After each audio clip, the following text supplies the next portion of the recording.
aumenta rápidamente el nivel de azúcar en sangre. También se puede administrar dextrosa por vía endovenosa para aumentar los niveles de glucosa en sangre. Y si el nivel de azúcar en sangre es menor de 70 miligramos por decilitro, en el sistema americano 3,9 miliosmoles por litro, entonces se administra a la persona una inyección de glucagón. No hay que tratar jamás de proporcionarle líquidos ni inyectarle nuevamente insulina porque está en hipoglicemia. Una persona que tiene, por lo tanto, un bajo nivel de azúcar en sangre, hay que tener mucho cuidado de lo que uno hace. ¿Cuál es el manejo terapéutico? Se realiza a través de dosis, dos tipos de dosis, la dosis llamada basal, que proporciona una cantidad constante de insulina para ser liberada todo el día y toda la noche. Esto ayuda a mantener los niveles de glucosa en sangre por controlar la cantidad de glucosa que se va a liberar también del hígado. También podemos utilizar dosis en bolo, lo que proporciona dosis de insulina en las cominas para ayudar a trasladar la glucosa absorbida de la sangre hacia el músculo y a la grasa. Y las dosis en bolo también pueden ayudar a corregir en sangre cuando ésta se encuentra demasiado elevada. Las dosis en bolos también se denominan dosis nutricionales o que se dan al momento de la comida. Lo importante siempre es cuán rápido empieza a funcionar la insulina después de la inyección. Y recordar que siempre existe un punto máximo, que es el momento cuando la dosis hace su actividad más potente y es efectiva. También tenemos que acordarnos siempre en el esquema que hemos visto de todas las insulinas, la duración del tiempo total en que la dosis de insulina permanece en el torrente sanguíneo y disminuye, por lo tanto, el azúcar en sangre. ¿Con qué frecuencia y cuánto de dosis se debe dar? No hay una dosis establecida para general, como por ejemplo en los antimicrobianos, tanto por tales características. No, en este caso tiene que ser estrictamente controlado cuánto es el peso del paciente, qué tipo de insulina está tomando, qué cantidad y clase de alimentos consume o ha consumido o ha dejado de consumir, el nivel de actividad física que ha hecho para estar en problemas de hipoglicemia, el nivel de azúcar en sangre que se hubiera medido la última vez y si era la ventaja en ese mismo día que se han producido los problemas, ¿y qué otro problema o afección de salud se ha presentado antes de que le vengan todo lo que corresponde a la hipoglicemia? Para colocar la insulina tenemos diferentes formas de administrarla. En lo que no es conceptual, sino simplemente el listado, ya lo hemos visto en el mapa conceptual, se utilizan las jeringas de insulina, que son jeringas especiales, con aguja muy fina y ellas muy delgaditas, y graduado la cantidad de unidades. No tienes la cantidad de miligramos o mililitros, entre comillas. La insulina se extrae a través de un vial a una jeringa y se inyecta la insulina debajo de la piel usando esta pequeña aguja que tiene. Pero también existen las bombas de insulina. Es una pequeña máquina que se la coloca adosada al cuerpo y que bombea insulina por debajo de la piel durante todo el día. La sonda es una sonda pequeña que conecta a una bomba con una aguja que también es pequeña y que se la inserta debajo de la piel, y la característica que tiene es que una vez insertada debajo de la piel se le pone una curita, un esparadrapo por encima, y de esa manera se ve y se tiene la conexión de la bomba con la persona. La pluma de insulina tiene la característica de ser una estructura desechable. Se parece exactamente a una punta bola que tiene adentro diferentes tipos de insulina con diferentes tipos de unidades y que contienen insulina que se libera colocando debajo de la piel, y lo único que se hace es se pone la dosis que estaría predeterminada, y lo único que se hace es guardar esa punta bola que en realidad es de insulina, y de esta manera se hace solamente el reemplazo de la aguja correspondiente.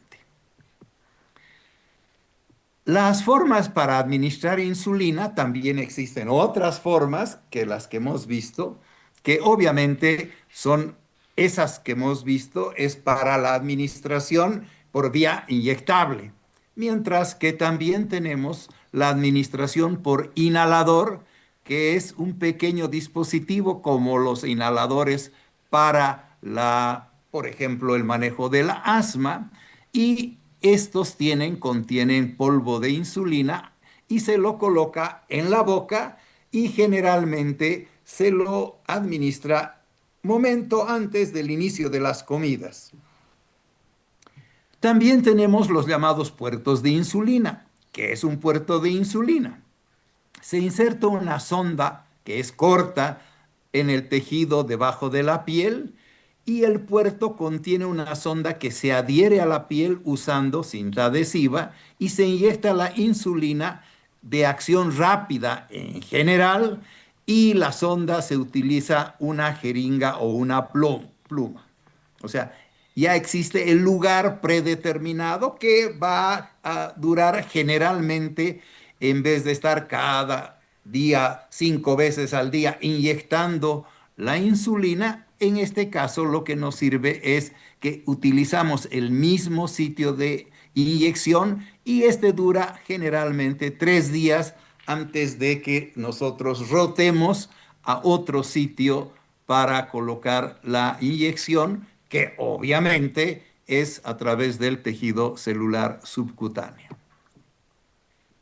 Otras formas de administrar la insulina también tiene que ver con algo importante, como es hoy los llamados páncreas artificiales, o sea, máquinas que lo que hacen es liberar insulina de acuerdo a una programación computacional, y de esta forma va cada vez poniéndose la insulina en contacto con el paciente. Esto comenzó en el 2016, lo que, no quiere, lo que quiere decir que ya es casi 10 años, y la Food Drug Administration agarra y aprueba esta primera posibilidad de agarrar y hacer utilización de estos eh, páncreas artificiales para las personas en general diabéticos tipo 1, y como ven tiene ya más de 15 años. Este dispositivo está implantado para conectar a un medidor de glucosa, que es un medidor continuo que controla los niveles de glucosa en sangre del paciente cada 5 minutos, y lo que hace es que si existe una deficiencia porque encuentra que hay una hiperglucemia, en ese momento agarra y le coloca algo que tiene que ser controlado por el paciente en la cantidad de insulina que se vaya a administrar. Por eso es que este dispositivo libera automáticamente la cantidad correcta de insulina, pero es el medidor, es el que tiene que estar con la indicación para que haga esa labor. Por lo tanto, mismo el páncreas sea artificial, no es autónomo en este caso, porque sigue siendo el paciente el que lo está manejando. Bien, pasamos a lo que le llamamos el resumen del tema. También recordarles que ya hemos visto que también hoy se hacían cirugías de lo que se llama trasplantes pancreáticos, también las células madre y así sucesivamente, otra serie de procedimientos para el paciente, ya sea diabético tipo 1 o diabético tipo 2. Ahora vamos a entrar a lo que llamamos el resumen del tema. Siempre hacemos en general una clase que llevamos un resumen complementario a lo que se ha mostrado los mapas conceptuales, en las diapositivas, y este resumen es el que vamos a iniciar ahora desde, obviamente, el principio. Y el principio, lo que vamos a ver es generalidades. Lo primero, todo ya hemos visto respecto al páncreas exócrino, endocrino, todas esas cosas ya le hemos visto. Aquí vamos a ver aquello que complementa y que no te tienes que olvidar, que tienes que saber obligatoriamente. La insulina es una hormona que proviene de la glándula ubicada detrás y debajo del estómago, de un órgano llamado el páncreas, y que tiene secreciones exócrinas para el proceso digestivo y secreciones endocrinas para diferentes otros procesos, como hemos visto en lo que ha sido el diagrama del páncreas normal.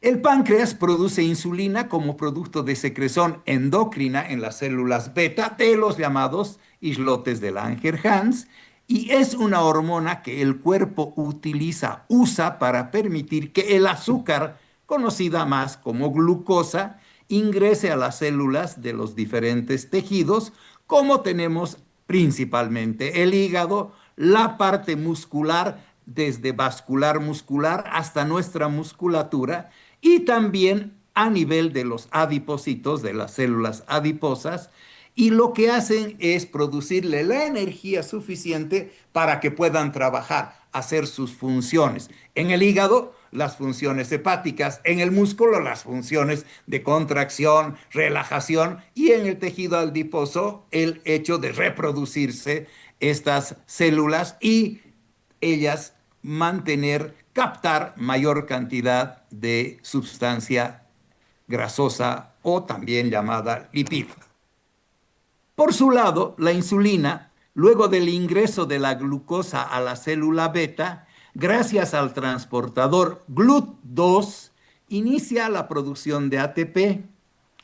Esta producción de ATP produce la despolarización y cierra el canal de potasio, abre el canal de calcio, y por lo tanto empieza la llamada exocitosis, en otras palabras, la liberación de la insulina de las células beta del órgano. No es lo mismo para qué hace la insulina dentro de lo que corresponde ya a los órganos donde ha ido. Esta liberación de las células beta pancreática es a un ritmo normalmente basal bajo, poca cantidad de acuerdo a las necesidades. ¿Te mueves mucho? Perfecto. ¿Te mueves poco? Perfecto. Se va regulando.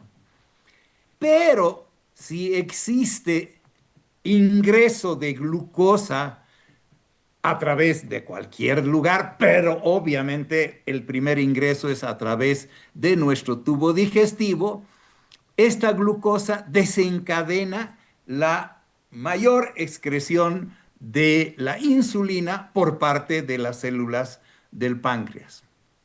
Pero también existe una retroalimentación que la conocemos como señales inhibitorias de la excreción, las que están producidas porque la misma cantidad de insulina está elevada, por lo tanto ya no necesita y ella misma se autocontrola a través de un sistema de retroalimentación en la parte pancreática.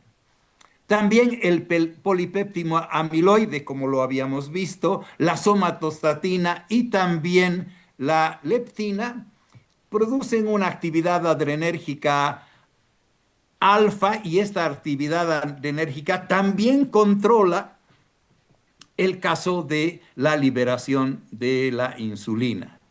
Cuando existen bajas concentraciones de ácidos grasos, también se lleva adelante la inhibición, porque ya tenemos suficiente, la inhibición de la producción de mayores depósitos grasos.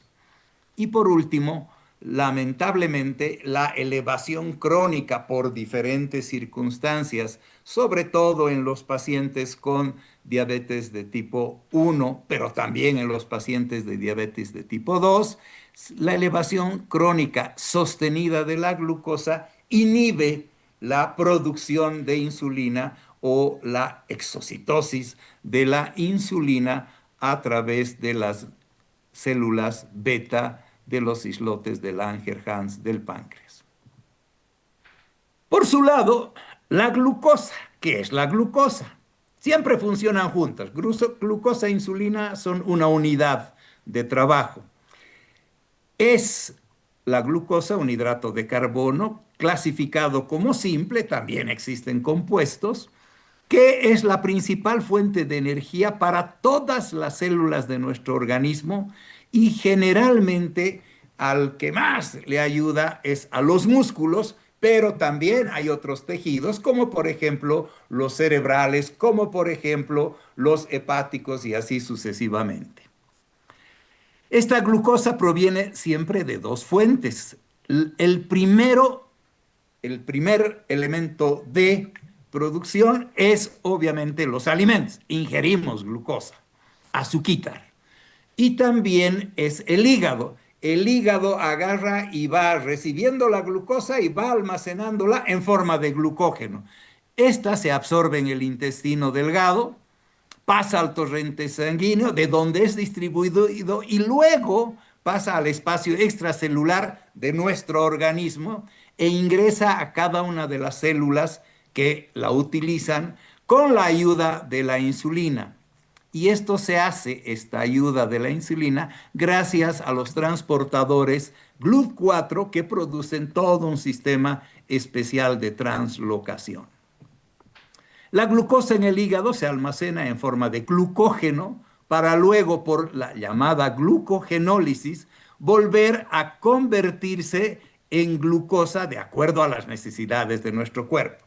Como es algo fundamental para que vivamos, porque es casi como si fuera el oxígeno para el cerebro. No hay glucosa, se muere el cerebro. No hay oxígeno, se muere el cerebro. Cualquiera de los dos que nos falte es un conflicto. Más probable es que nos falte la glucosa por diferentes motivos que obviamente si no respiramos nos falta el oxígeno.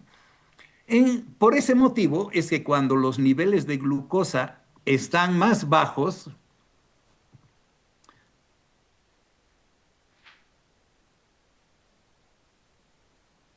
perdón, estamos habilitando la grabación correspondiente.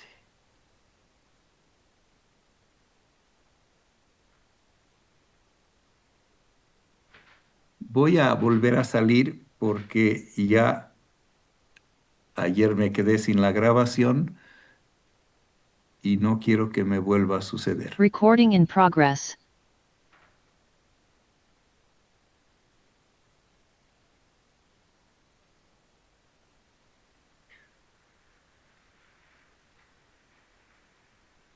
Bien, estábamos en las generalidades de lo que corresponde a la glucosa y por lo tanto el hígado la almacena en forma de glucógeno para luego producir la glucogenólisis y volver a convertir la glucosa de acuerdo a las necesidades del cuerpo cuando los niveles de glucosa están bajos y cuando no ha comido el paciente por un buen rato o a la vez hace ejercicio, aumenta su estrés por diferentes motivos. Uno de esos estreses puede ser la enfermedad, otra enfermedad, y el hígado convierte en el glucógeno que lo tiene almacenado, guardado para esta situación, en glucosa.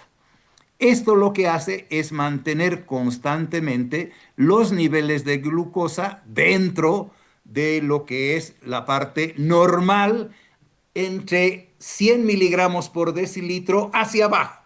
Ese es el rango normal. Y después de eso ya la figura obviamente va a cambiar. Pasamos a la siguiente diapositiva. Vamos a hablar ahora de lo que hemos llamado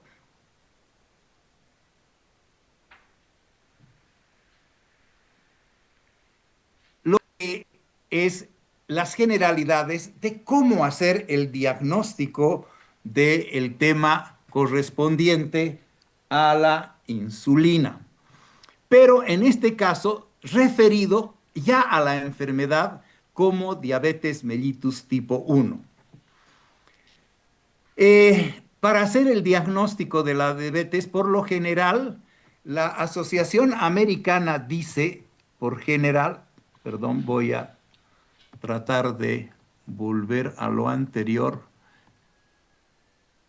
porque estamos fuera de nuestro verdadero contexto. Ahora sí. Bien, hemos visto ya lo de la glucosa y ahora pasamos a las generalidades de la diabetes mellitus tipo 1.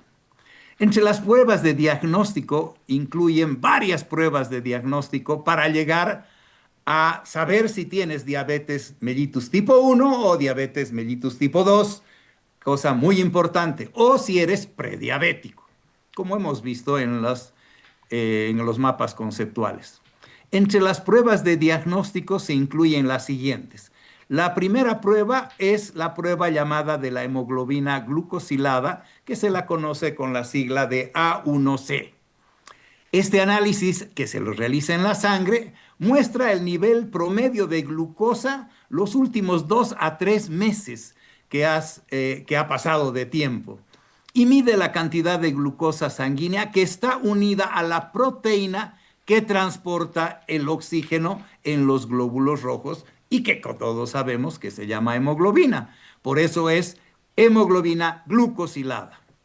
Cuanto más alto sea el nivel de glucosa en sangre, mayor será la cantidad de hemoglobina con azúcar a la cual se ha unido. El nivel de hemoglobina glucosilada de 6,5% se maneja en porcentajes o superior en dos pruebas distintas, ya está diciendo que tienes diabetes. ¿Qué tipo de diabetes? No está diciendo. Si eres diabético que ya está en muy malas condiciones, no está diciendo. Solamente está diciendo que la cantidad de glucosa almacenada en los eritrocitos está alta y por eso quiere decir que por tiempo has tenido la cantidad de glucosa elevada en sangre. También se pueden hacer exámenes aleatorios de glucosa sanguínea y se toma una muestra de sangre en un horario al azar y se puede conformar con diferentes pruebas adicionales y estos valores de glucosa sanguínea se expresan en el sistema nuestro en miligramos por decilitro, mgdls, o miliesmoles por litro, que es en el caso americano. Sin importar el momento en que comiste por última vez, el nivel aleatorio de tu glucosa debe ser de 200 miligramos por decilitro o 11,1 miliosmoles. Y cuando esto es mayor, ya te está diciendo en estos controles que tienes diabetes. En general, cualquiera de estos debería hacerse y no debería, cuando es en el tiempo de ayuno, no debería ser mayor a 100. Y si has comido, no debería ser mayor de 180, 2 horas después, como vamos a ver. Pero si ya tienes 200, quiere decir, y has ido al azar, en un momento en que obviamente no has comido ni estás ayunando, ya te está diciendo que eres un paciente diabético. Cuando hacemos ya la diferenciación para saber si este paciente verdaderamente es diabético, y podremos saber también si es tipo 1 o si es tipo 2, pero principalmente la diferencia es cuánto tienes de glucemia en ayunas. Se toma la muestra después de haber pasado una noche sin haber comido, de por lo menos 8 horas mínimo. En general manejamos 12 horas. Y un nivel de glucosa sanguínea en ayunas menos de 100 miligramos por decilitro o 5,6 miliosmoles, quiere decir que estás bien. Pero un nivel de glucosa sanguínea en ayunas de 100 a 125 quiere decir, o 5,6, 6,9 miliosmoles, quiere decir que eres prediabético. Si dos análisis, que son diferentes, el resultado es de 126 arriba de los miliosmoles, quiere decir que ya eres diabético. Entonces, los márgenes están muy claros. De X a 100, de 100 a 125 y de 125, perdón, 126 para arriba, ya quiere decir que eres diabético. Por lo general, la Asociación de Diabetes Americana recomienda que los niveles de hemoglobina glicosilada estén por debajo del 7% o que el nivel promedio de glucosa no sea más allá de 154 miligramos por decilitro en general, cualquier estudio que se haga. El tratamiento de la diabetes tipo 1 comprende el inyectarse la insulina, el contar los carbohidratos que comemos, la cantidad de grasas y la cantidad de proteínas que comemos. Es fundamental el hacer estas cosas que no son ya farmacológicas, sino es terapéutica asociada a la parte farmacológica llamada no farmacológica. Hay que controlar con frecuencia la glucosa sanguínea a través del glucómetro y consumir hoy por hoy, fundamental en todo manejo de diabético, alimentos saludables. Hacer ejercicio con regularidad. La única forma de consumir la glucosa que la tienes extra, la única forma es haciendo ejercicio y por lo tanto al hacer ejercicio también estás manteniendo un peso que sea saludable. El diagnóstico de la diabetes es el objetivo para mantener el nivel de glucosa sanguínea lo más cerca de lo normal, 100, para que, por lo tanto, los problemas y las complicaciones de tener elevada, de tener hiperglucemia o evitar las complicaciones es el objetivo fundamental. Por lo general, este objetivo es mantener los niveles de glucosa sanguínea durante el día entre 80 a 130 miligramos. Quiere decir que puedes estar en los momentos X que entre eso estás todavía normal. Pero el valor después de las comidas no debe superar los 180, sobre todo si lo medimos 2 horas después de haber comido. Como hemos dicho, pero si ya tienes 200 y no habías comido, eres ya diabético. No se necesita seguir pensando en qué hacer. Cuando hablamos de tratamientos, hay muchos tipos de insulina. Ya los hemos visto, las insulinas de acción corta, las insulinas de acción rápida, pero en los de acción corta, este tipo de insulina a veces se llama insulina regular, empieza a actuar a los 30 minutos después de la inyección, alcanza un efecto máximo entre los 30 y 100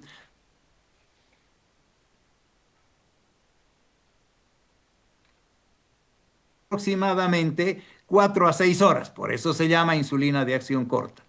Las insulinas de acción rápida, este tipo de insulina empieza a actuar en 15 minutos, alcanza su efecto máximo en 60 minutos, dura aproximadamente 4 horas en su acción y a menudo se usa de 15 a 20 minutos antes de las comidas, porque lo que se trata es de que no te suba la glicemia en el momento después que has comido.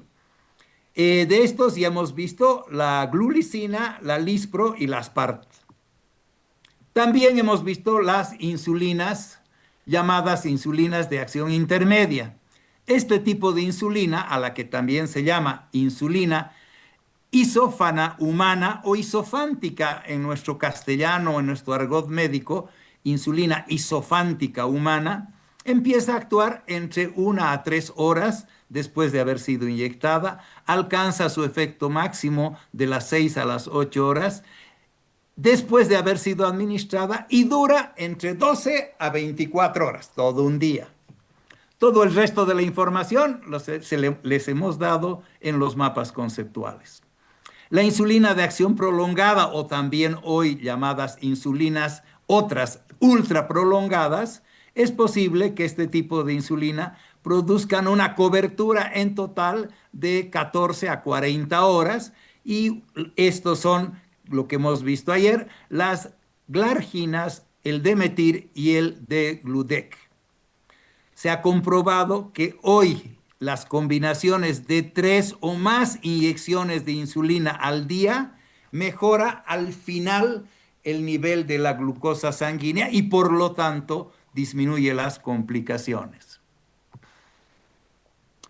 La insulina no puede tomarse por vía oral, una obviedad, para bajar los niveles de glucosa sanguínea porque las enzimas del estómago la degradan, haciéndola ineficaz, y deberás recibir inyecciones o usar bombas de insulina.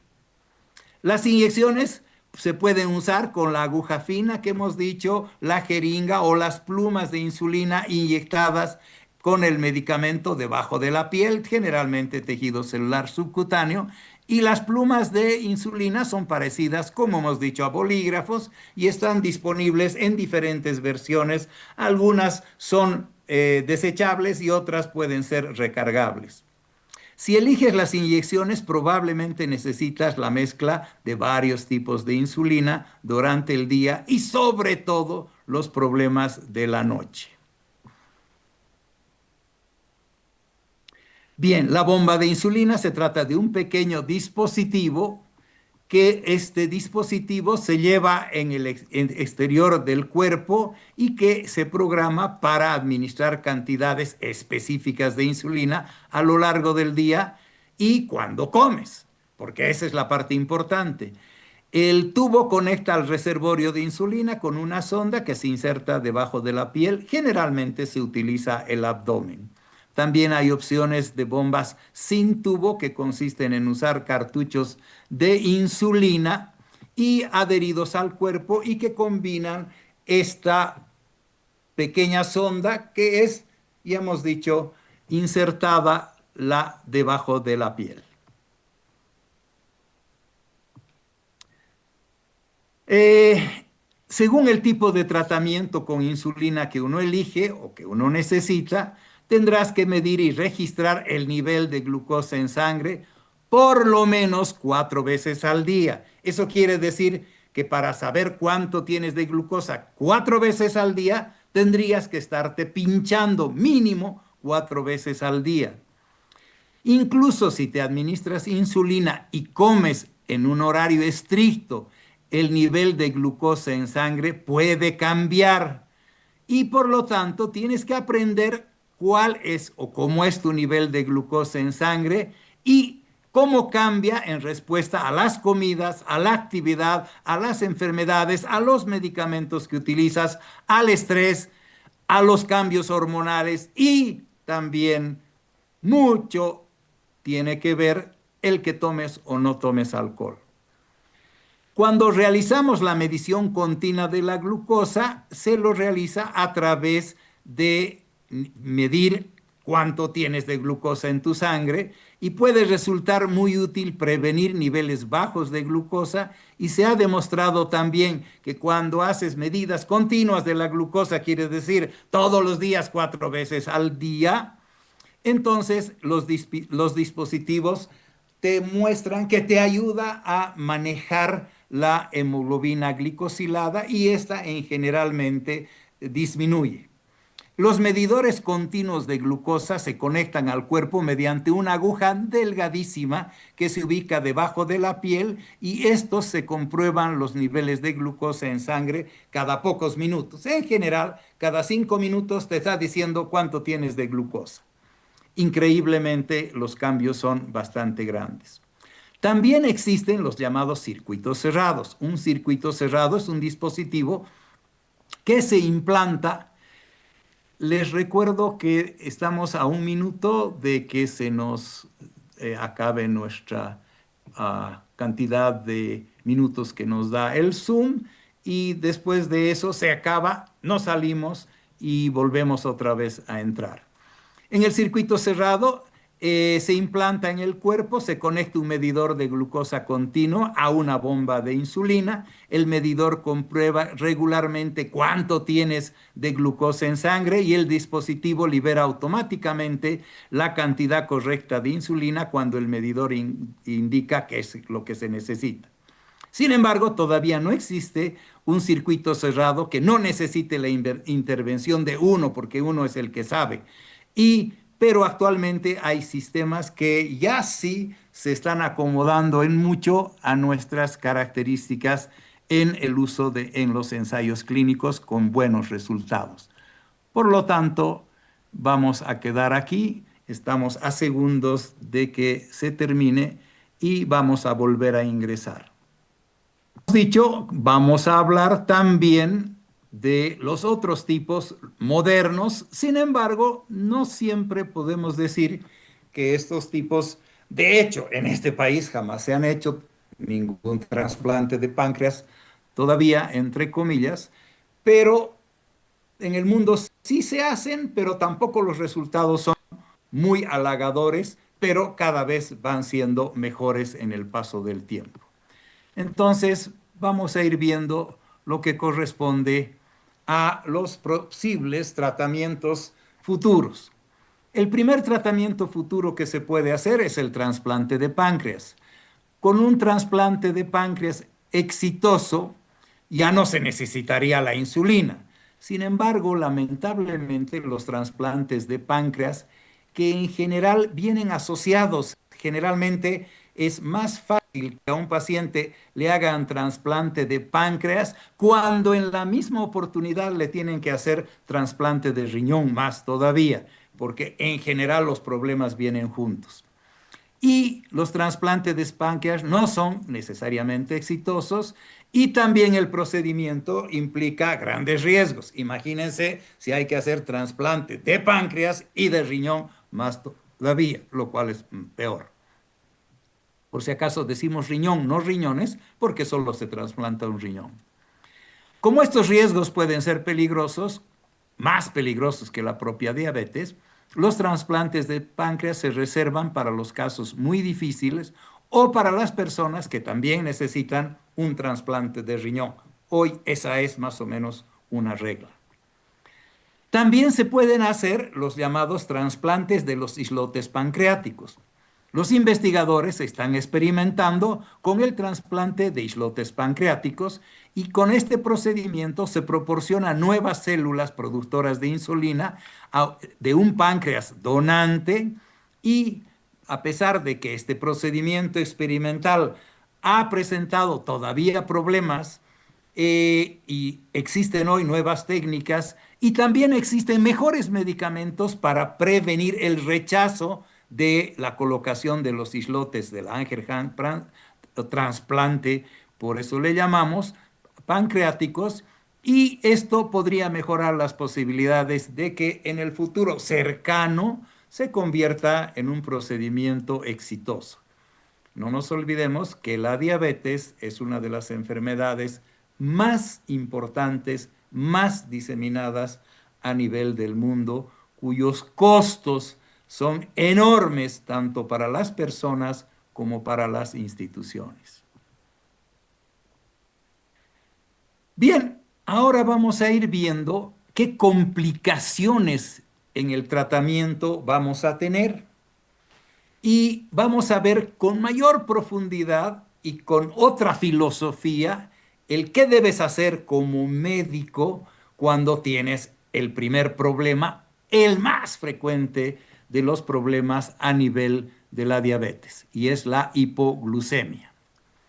La hiperglucemia es la que produce la diabetes, pero cuando la estás tratando, terminas produciendo muchas veces hipoglucemia y puede ser, de hecho, la hiperglucemia puede causar, cuando comienzan los problemas de los comas, la muerte.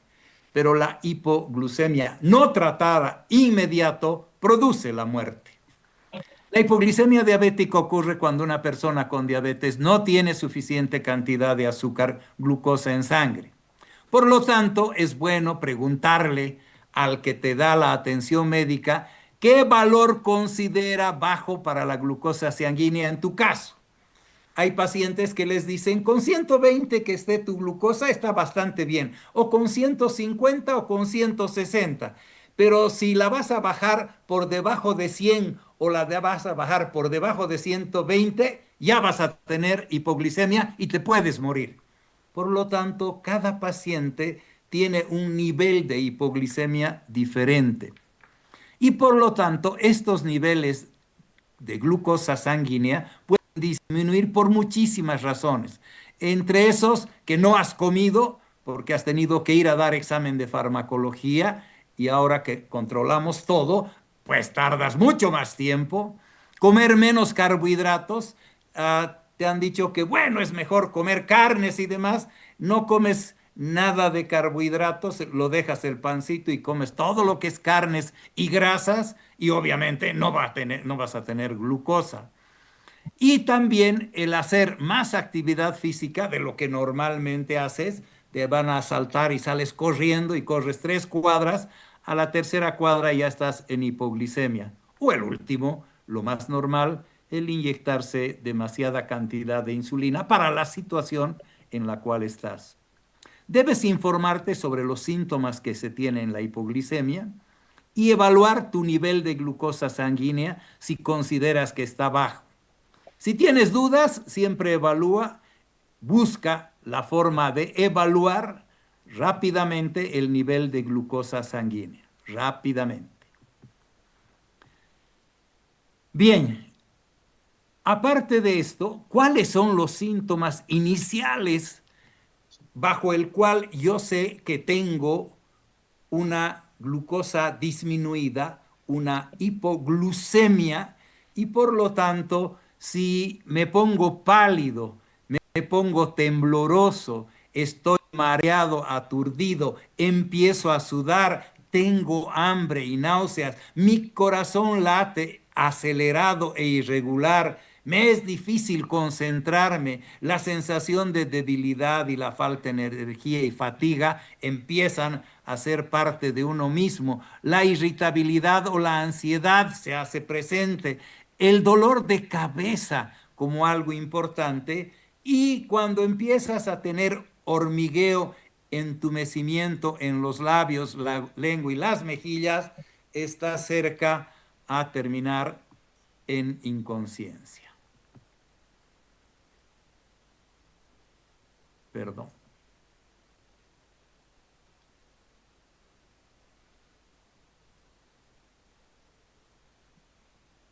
Bien, también podemos tener nivel bajo de glicemia llamada hipoglicemia nocturna. Y esta puede ser que te despiertes bañado en sudor con un dolor terrible de cabeza. En ocasiones puede causar una lectura del nivel de glucosa inusualmente alta en la mañana. Y es por eso todo un círculo circadiano que tenemos que ver con otras sustancias como el cortisol, la melatonina y demás. Muchas hormonas están metidas en la problemática del sueño y las hiper o hipoglucemias a nivel de los pacientes. Entonces, si la glicemia diabética no se trata, como hemos dicho, los síntomas pueden empeorar y estos síntomas incluyen desorientación, comportamiento inusual o ambas cosas, inquietud y incapacidad para llevar a cabo las tareas de rutina. Se pierde coordinación en las cosas que haces, hay dificultad para hablar o tu habla es incomprensible, la visión se hace borrosa o también en forma de túnel, incapacidad para comer y para beber, debilidad muscular, somnolencia y empiezas a caer en coma. Y una vez que caes en coma, es difícil que pueda alguien saber qué te ha pasado. Te pueden haber asaltado, golpeado tu cabeza y no necesariamente ser tu problema diabético. Por esto, es importante que cuando se produce una hipoglicemia grave y se tienen convulsiones, ves a una persona en convulsiones, crisis epiléptica, pérdida de su conocimiento, eh, o ya la encuentras muerta. No es lo frecuente porque todavía duras alguito más y para aumentar rápidamente la glucosa sanguínea, puedes, lo que hacemos es comer o beber de una fuente de azúcar simple. A los pacientes diabéticos siempre les indicamos que en su bolsillo, donde sea, tengan alguna pastillita, alguna de esos chupetitos para poder empezar. Te sientes mal, te lo pones a la boca y vas a salvar de morirte solamente con un dulcecito. Y como los comprimidos que sean de glucosa, que también existen comprimidos de glucosa. Los caramelos duros o jugos de fruta. A veces los jugos de fruta no son necesariamente lo mejor porque a veces te atoras, te broncoaspiras y también te mueres. Por lo tanto, hay que explicar a la familia y a tus amigos que si te aparecen estos síntomas, debes prestar atención y deben hacer caso a que no puedas tratar la afección por tu cuenta. O sea, ya en muchas ocasiones es tu familiar que te está viendo, ha visto que has empezado a cambiar de comportamiento y todo, y ya sabe que estás haciendo hipoglicemia. Aunque tú no te estás dando cuenta, tus familiares ya se dan cuenta que estás haciendo. Por lo tanto, lo primero que tienen que hacer es darte de alguna forma algún dulcecito, alguna glucosa en forma de caramelos generalmente.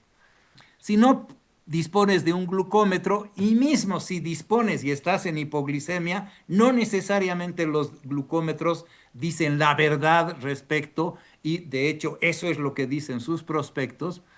Y tienes síntomas de hipoglicemia, el ideal es tratar el nivel bajo de todas maneras. No busques el glucómetro, no pierdas tiempo de sacarte la glucosa, que hasta para achuntarle a pincharte el dedo vas a tener problemas. Y luego hazte una prueba lo antes posible de glucosa, pero cuando ya estés no en hipoglicemia severa, sino cuando estés en hipoglicemia que no necesariamente va a ser severa.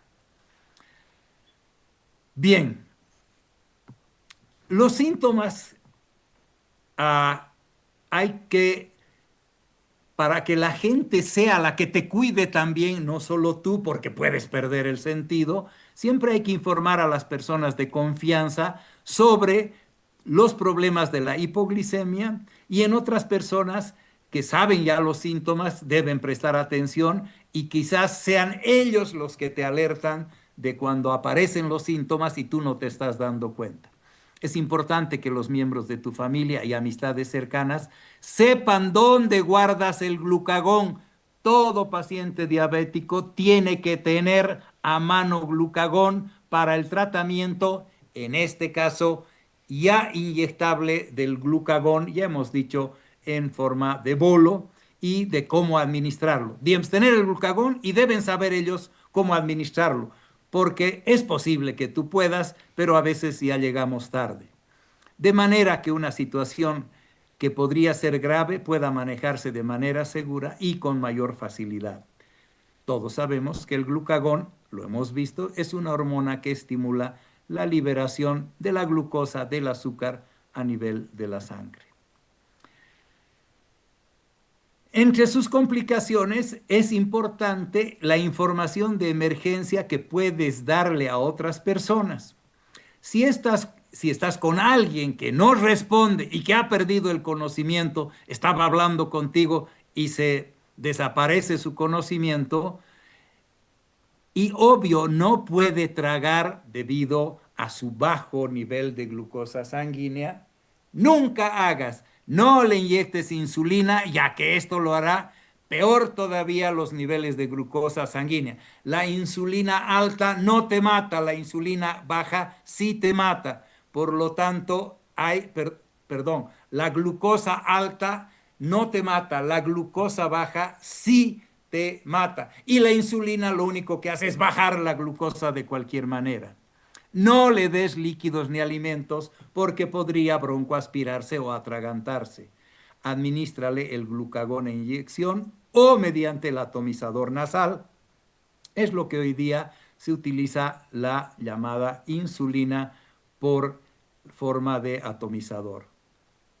En el caso, en todas partes del mundo, llama al 911 o al servicio de emergencia que tengas en tu área para que de inmediato vengan y le puedan administrar el glucagón si tú no lo tienes a mano o no sabes cómo usarlo o si la persona ya no te responde. Las complicaciones también se dan por la llamada insensibilidad a la hipoglicemia. Hay gente que no se da cuenta, que ya no sabe, ha pasado tanto el tiempo de diabético, que ya no sabe si está en hipoglicemia o no. Y por lo tanto, algunas personas pueden perder la capacidad de sentir todos los signos y síntomas de sus niveles de glucosa sanguínea y si estos están bajando. Esta situación se la conoce como insensibilidad a la hipoglicemia. El cuerpo ya no reacciona a los niveles bajos de glucosa sanguínea con los síntomas de aturdimiento y dolor de cabeza. Cuanto más experimentes niveles bajos de glucosa sanguínea, mayores las probabilidades de tener que desarrollar insensibilidad. Cuanto más veces te hayas hecho dar hipoglicemia, menos vas a tener posibilidades de reconocer tú que estás haciendo hipoglicemia.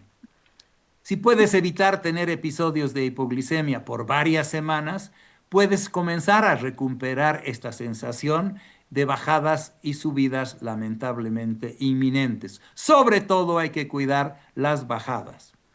Algunas veces aumentar la glucosa sanguínea es el objetivo, por el ejemplo que estar de 80 a 120 miligramos por decilitro y en algunos casos de 100 a 140, al menos por poco tiempo no te va a producir ningún conflicto y también te puede ayudar a mejorar la sensibilidad al nivel bajo de la glucosa o la cantidad, la glicemia sanguínea.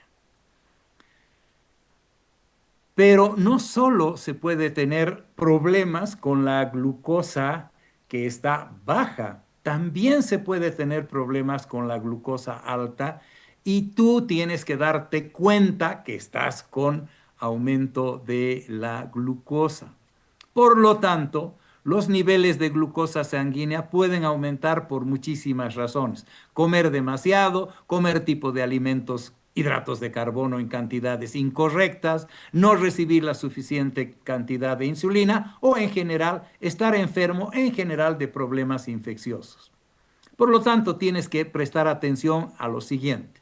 Micción frecuente, aumento de la sed, visión borrosa, fatiga, dolor de cabeza e irritabilidad. Volvemos otra vez. Estás empezando a orinar demasiado, cuídate. Te ha aumentado si estás orinando demasiado la sed, cuídate. Tu visión se vuelve borrosa, cuídate. Estás fatigado, cuídate. Te duele la cabeza, que eso sí nos damos cuenta, y te vuelves irritable, empiezas a plumear a todo el mundo. Por lo tanto, en ese momento, cuídate que estás haciendo hiperglucemia. Esta hiperglucemia, que es la glucosa sanguínea alta, si piensas que tienes hiperglucemia, ¿qué tienes que hacer? Primero, obviamente, controlar tu glucosa sanguínea. Es más fácil porque no vas a perder el sentido. Y si es muy alto el rango en el cual has encontrado, probablemente necesitas administrarle una corrección a la dosis de insulina que estabas recibiendo para que se normaticen los niveles de glucosa sanguínea. En general, se va contando de aumentarle 10 unidades, 20 unidades. Es mejor aumentar de poco que aumentar gran cantidad, porque si aumentas de poco vas a ir regulando. Claro que va a tardar más tiempo, pero si le das demasiado, se va a volver hipoglicémico y la hipoglicemia es el peor de los males que puedes producirle a un diabético. Los niveles altos de glucosa no bajan, lamentablemente, tan rápidamente como suben. Hay que preguntarle al proveedor de la atención médica, a tu médico, quiere decir, cuánto tiempo debes esperar para volverte a controlar.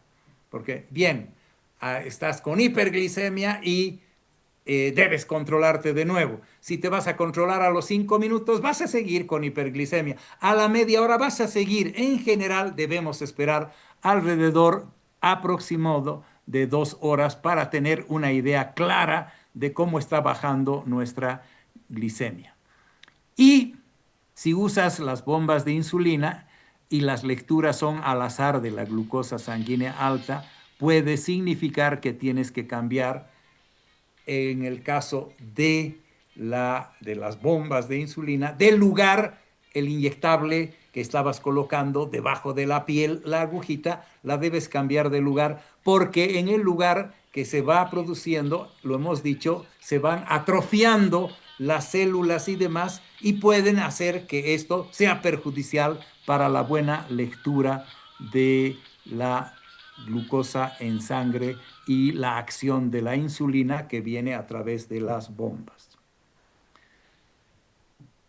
Si tienes una lectura de glucosa sanguínea por encima de los 240 miligramos por decilitro o 13.3 milimoles por litro, perdón, hasta la prueba de las cetonas. En general, un diabético también sabe que debe tener en su casa, en algún lugar, las tiritas que puedes, orinas y haces la prueba en tu orina de la cetona. Y esta tira es muy fácil de leerla, es reactiva para la orina y no hagas ejercicio si tu nivel de glucosa es superior a los 240 o si la presencia de cetonas existe, porque vas a caer en cetoacidosis. Y tratarte la cetoacidosis, ya lo hemos visto anteriormente, es uno de los problemas y puede causarte también la muerte. Si hay otros rasgos o pequeñas cantidades, algunos rastros de cetonas o pequeñas cantidades, lo mejor es que tomes más líquido y líquidos que sean agua, que no tengan calorías y de esa manera este líquido, aunque si te intoxicas hídricamente, también vas a caer en otro de los problemas, lo que se llama la intoxicación por hiposmolaridad cuando tomas demasiado líquido. Si la glucosa sanguínea se mantiene por encima de los 300 miligramos por decilitro o 16 milimoles por litro, o si el nivel de cetona sigue siendo alto, pese a tomar todas las dosis de insulina de corrección, llama a tu médico, tu proveedor de atención médica, es lo que hoy día se le llama al médico, o busca atención médica de emergencia lo antes posible. Bien, hemos hecho hasta ahora toda la revisión completa de nuestro tema de diabetes mellitus en general, ya que como les había explicado, el doctor Jacobs ya no hará nada del tema de la diabetes, sino se dedicará en general a la temática del manejo de los llamados hipoglicemiantes orales. Ya no se hablarán de las complicaciones, porque las hemos visto todas, ya que sí se presentan tanto los signos, los síntomas en la diabetes tipo 1 o en la diabetes tipo 2. Pero la diabetes tipo 2, sobre todo en sus momentos iniciales, se los trabaja, se lo trata a través de los hipoglicemiantes orales. La diabetes tipo 1 se los trabaja con insulina. Esas son las muy grandes diferencias. Bien, no sé si tienen alguna pregunta, algo que quisieran saber para que nosotros podamos hacerles esta diferenciación. Bien, Buenas noches, doctor. Disculpe, tenía buenas. una consulta. Dime. Quería consultarle qué interacciones farmacológicas debemos tener en cuenta con la insulina al momento de tratar al paciente. En la realidad, la insulina no, se habrían interacciones farmacológicas, estarías así creyendo que la insulina viene de afuera, ¿no es cierto? Claro que viene de afuera, pero es insulina. ¿Se entiende la figura? No es como si le doy tal medicamento, va a interactuar con este otro medicamento y le va a alterar los factores de coagulación. En este caso, no hay interacciones con eso. Lo que sí hay fármacos que pueden, como los corticoides, todo lo que hemos visto en la semana, pueden producir diabetes, los fármacos, ¿no? Los corticoides, por poner un ejemplo. O existen también otros fármacos que lo que pueden hacer es, de hecho, con fármacos se bloquea algunas cosas que tienen que ver con la liberación de la insulina. Por lo tanto, interacción farmacológica en el sentido de estás administrando insulina y estás recibiendo otros fármacos, no hay ese tipo de acción, porque insulina todo el tiempo lo tenemos en el cuerpo. No sé si se entiende eso, Barberito. Se entiende, doctor, gracias. Bien. ¿Alguna otra pregunta?